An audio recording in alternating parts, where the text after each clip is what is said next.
bugenze okukyanga abazadde ab'enganda n'emikwano bakuŋŋaanidde ku ssomero lya King David Junior School Endeje mu Makindye Ssaabagabo oluvannyuma lw'okufuna amawulire ag'okufa kw'abayizi baabwe 23 n'abasomesa 5.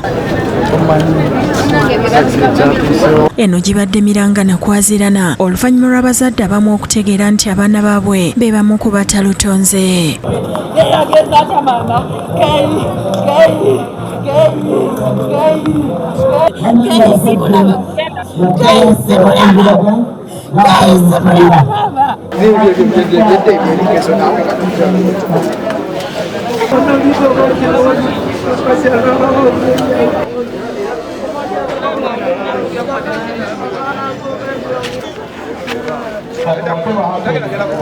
Obwedda buli muzadde atuuka ng'ayagala kuyingira munda asooke kunnyonnyolwa ategeere embeera omwana we mwali.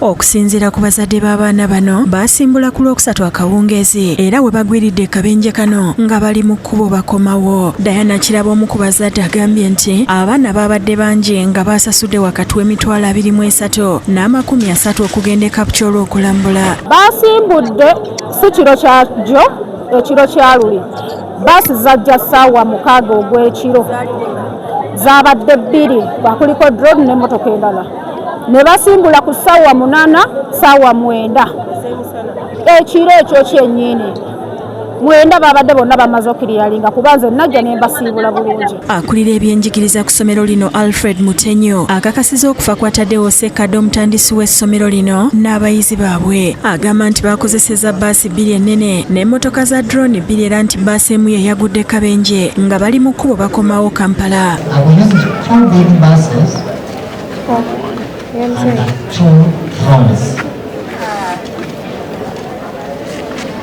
One big bus was the one which was following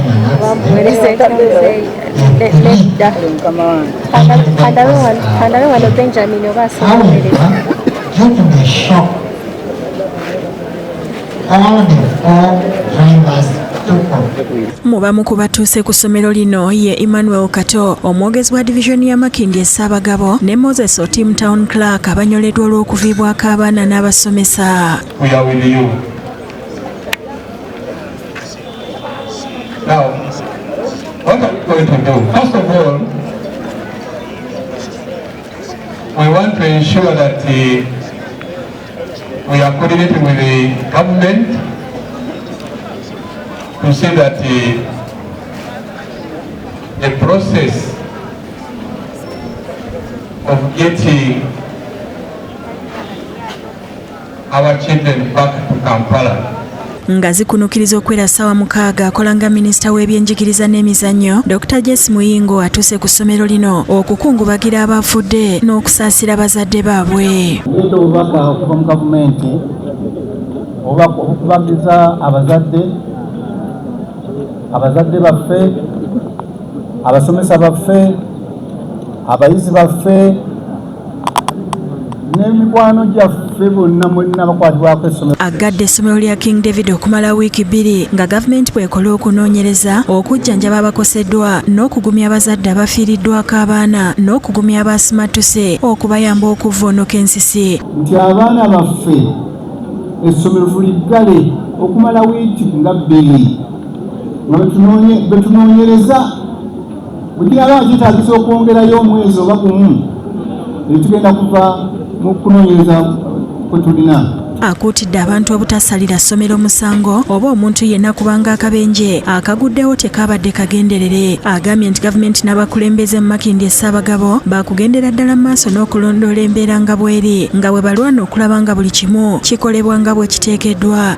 Njagala kubasaba ffenna tukwatire wamu ne gavumenti, tukwatire wamu n'obukulembeze bwa municipal council okulaba nti abaana essomero lyaffe n'abaana baffe bava mu mbeera eri traumatizing.